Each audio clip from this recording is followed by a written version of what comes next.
Okay, this is just going to be a follow-up video. I haven't done devlog in a long time, and so there's a lot to cover. Mostly just about this map, the Dark. So ultimately, I found that I could actually put and kill a couple birds with one stone, if you will. Um, I realized the studio needed more publicity, and that the hill was going to be a much larger scale project that is still going to be finished. However, it would take a lot more effort to get that finished and accomplished. So I'm going to get something much smaller scale, something I could develop a little bit faster using some of the things that I already have built, such as the movement system and the health system and some animations and things like that, and utilize those in a different connotation. So I decided to go with a scary game, um, using a lot of gameplay mechanics similar to Slender the Eight Pages. Very easy, quote unquote, to develop as far as the complexity of the game mechanics. And so I started out by just creating the map using Gaia. I already had that, and so I created just a small map. And then the idea with this one is um, I wanted to have a game that I could release sooner. Turns out I was actually able to use it as a project as well for my courses, and so that way I wouldn't be distracting myself or pulling myself away from my education while wanting to pursue the studio. I can release it for free, just because it gets the publicity out there. Perhaps I'll link to a donation page or Patreon or something like that just to get some money, as well as I think I will potentially release it with like a really cheap DLC of other monsters that might chase you, for example. I have a couple, right? One will spawn in right here. I have the mechanic already built to spawn in. It is a skeleton. I have animations for that. I just haven't coded any AI for it. So currently he just stands there in his idle animation. And I just got another one, this weird creepy crawly boy, who also has some animations. And I haven't coded any AI. That's going to be stage 2. However, tomorrow will be the release 1 of this project, where it just shows the sort of functionality that I already have in place. And then this is for my course, to get a grade for it. So I created with Gaia just to make the world and the layout, a tool that I purchased. Um, and with this one, I really wanted to push the graphical limits. I tried to make the map as small as possible. So it's 256 by 256. And then these are just low res mountains off in the distance to have some sort of variety.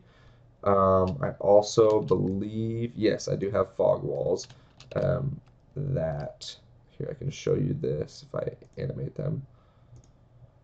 Let's keep the lighting off, for example. Right here, if I select this one, you can see the fog. And so this way, I have a collider that prevents the player from getting too close to it, prevents them from falling off the edge of the map, and it also blocks it so they can't really see the edge of the map. For example, you can see it right here, but you can't see it over here because there's this fog rolling and stuff. And so I have this fog over here rolling, and so I added that just to prevent the player from falling off. Let's go ahead and turn this back off so you can see. I have a bunch of post-processing. So a lot of the graphical prowess of this is I wanted to have, you're in the woods, so I wanted to have a lot of grass and a lot of trees. And then obviously on top of that, I have some post-processing and color correction to make things darker and just seem a little bit more color accurate, at least inside the headset. Sometimes things don't look super accurate on the monitor, however, they're really accurate inside the headset. So most of the graphical power coming from this is just all the vertices and polygons that are coming from the grass, because they are billboard grass, so it means it's a flat 2D texture. However, there's a lot of it. So it looks really good in VR, which is super nice to have. Turn on lighting, but not post-processing or animating anything, because so you can see out in the distance, and the grass renders at least a decent distance away. Um, so this is what I've been working on, because I think the last devlog covered the hill, and I was able to port over a bunch of things such as the movement system. Let's go to the player.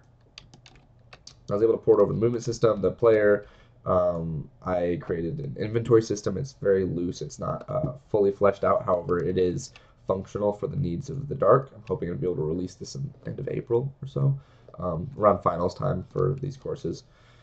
Um, and I will also have a demo video coming up that actually shows me playing this and sort of going through and it actually working, because this is all good and well, but you want to see some actual proof that it works. So I will have that coming shortly after this video goes live. What are some other things that I wanted to cover? I've done a lot with audio because I realize horror is jump scares are a thing in horror. You don't want to overuse them, but especially in a game with Slender-like game mechanics, suspense and jump scares is what gets you. The suspense of he's right behind me, he's coming after me, and then the jump scares of holy crap, he's right there. And so I spent quite a while sort of listening and going over a bunch of different audio files that I had purchased already, and found some new ones like horror ambient sounds, especially hoping to find some nice ones for like when the monster's walking behind you, things that tell you he's getting close just audibly.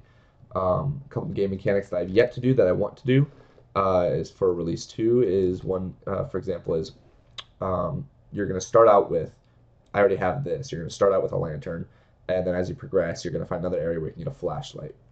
Lantern is an area of effect lighting system, but it's very narrow and close. You can't really see things until you're right next to them. And then the flashlight is very isolated, but goes for a long distance. And so they both provide really good scares if you get too close to something or when something just pops up. But for both of them, if in the lantern's case, if the monster gets lit, I want your lighting system to flicker out essentially, so that you're not exposed to looking at them for too long or for it to start flickering or something. And then if you continue to look at the monster, rather than Slender mechanics where he just stands there and then your screen goes fuzzy, that's really nauseating in VR. I'm actually going to have them start to rush towards where they saw the light from. So if you move the light away and then sprint to a different direction, the monster is going to go to where you were, and then there will be another side of AI mechanics where if they haven't seen you in a while, they'll just start wandering, and then there's a level of intelligence to where they have to be able to find you. However, I think that would be a really good way to balance and prevent the player as well from just staring at the monster off in the distance. Because I know with Slender sometimes I would like keep him on the right side of my screen so I can look at him and examine the model. And sometimes it takes away the horror element. It's when if somebody's afraid of a scary movie, you just show them how everything's fake. You show them all the prosthetics the actors had to get up in for the fake blood. You show them how it's just CGI. You show them that the monster in their head is not real. And I want to prevent the player from being able to see that. I really want to scare them. So with this one, the player is going to start out here. I need to record some audio cues of myself to that, or use HUD, but I think audio cues would be more immersive to prompt the player into heading straight north, which is towards the house. And I have some lights, if I turn on lighting and post-processing right here, that they can grab this lantern, and then I need to move this flashlight to somewhere else in the map when I create more things like that. I already have the game mechanic for the key right here. You can reach up and grab it and it'll click. Long term, as far as release 1, it's good enough. It means the inventory is finished. But long term, I want to make it so you grab it, look at it, and you have to put it in your pocket for it to actually register that you have the key. I just feel like that extra level of immersion really makes a difference, especially in VR. It only takes probably like a half hour to do. It's just for me finding that half hour. When the user arrives at these cabins, it's going to be pretty clear that something's not right as far as a monster being out in the woods and chasing after them, and that they have to get inside the cabins. I need to add some locks to this model. However, the goal is essentially you want to collect things across the map. In this case, it's going to be locks to get you inside of here. Now, long term, I think this provides potential for expanding upon this, where there could be a sequel, there could be something like that. The last thing the player is going to see is that they made it safely inside the building, and now they're safe, the game's over. It's meant for replayability and really just to give a good scare to the player. However, I think when a screen fades black as you go in, or just have like the model of the inside of the room and then it fades black or something, sort of leaves a little bit of a cliffhanger of something could potentially come from the future, but it doesn't have to. As far as what I've coded, I still have my OTH folder where everything exists in there. Oh, other thing that I have finished that is very, very, very nice is I finished the loading screen. That works quite well. It's 128 by 128, and the only trees and grass is right here, so it runs very smoothly, and I can repopulate this for every single game I ever release. You don't have a full player because you can't walk around. I don't want to give them that much mobility. However, it's this sort of standard spot where You can look around. You have the whole VR integration, but it's extremely dark, so you can't see it right now because it shows gray off in the distance. But when you're in the headset, this is black, and it blends in perfectly with the black of the headset. Also, I had to work a little bit on figuring out a lot of your games haven't figured this out yet. Anytime you have a loading screen, specifically for Oculus, you have to fade to black and then also turn off post-processing, fade your post-processing down, because if you have a black but you have post-processing still enabled, the black will look off and different compared to, for example, if you are getting frame stutters and you look to the right, you'll see a much darker true to life black that Oculus provides in their API versus the black that your app is providing, and that's how you make it immersive to the sense that the user won't realize, here's the screen, I just looked away from the screen because I'm stuttering and then the screen's trying to catch up. You want the blacks to all match up, and so you have to fade off post-processing as well. Onward is one example where they finally updated their loading screens. However, when you go from the main menu to the loading screen and then from match to loading screen or vice versa, they have not figured to fade in and out post-processing, and so you see this grayish black as the screen, and then if you turn to the right as you're stuttering, you'll see the black edge. And it's very de-immersive in a loading screen, so fade to black, user won't even recognize it. And then I also have an animation, so you stand here and this fades in. I'll show this in the demo, but the logo fades in, and then the main menu also appears, or the menu controller. You have to reach out and grab the menu controller. When you grab the menu controller, the actual menu appears. Let's see if I can expand this to show. Here we go. The actual menu appears.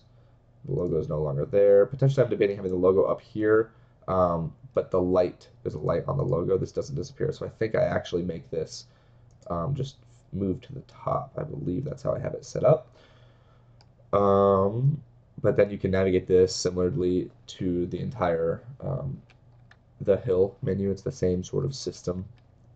You have the time. I have a color wheel, so you can customize the colors. Long term with the hill, this will be an unlockable thing, but in dark, it really doesn't matter. It's just I want to give the player that sort of unique customizability, so it's whatever is most appealing to their eyes. I'm still working out how I want to do a pause. For example, in the horror game, when you pause, the monster shouldn't be chasing you anymore, but I also want to prevent the user from examining the model too much. I want the unknown of the monster and those brief glimpses to still cause fear, and so I don't want him to be right behind you. You pause, turn around, and then to see him right there.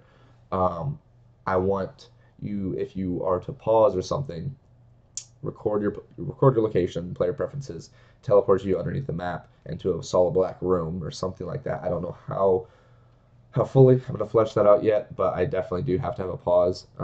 Currently, if you use the Oculus Dash and that overlay comes up, it stops giving input to the motion tracking that's required by VRC guidelines. One interesting thing, or one nice thing that I did figure out, is the balance between animations and inverse kinematics.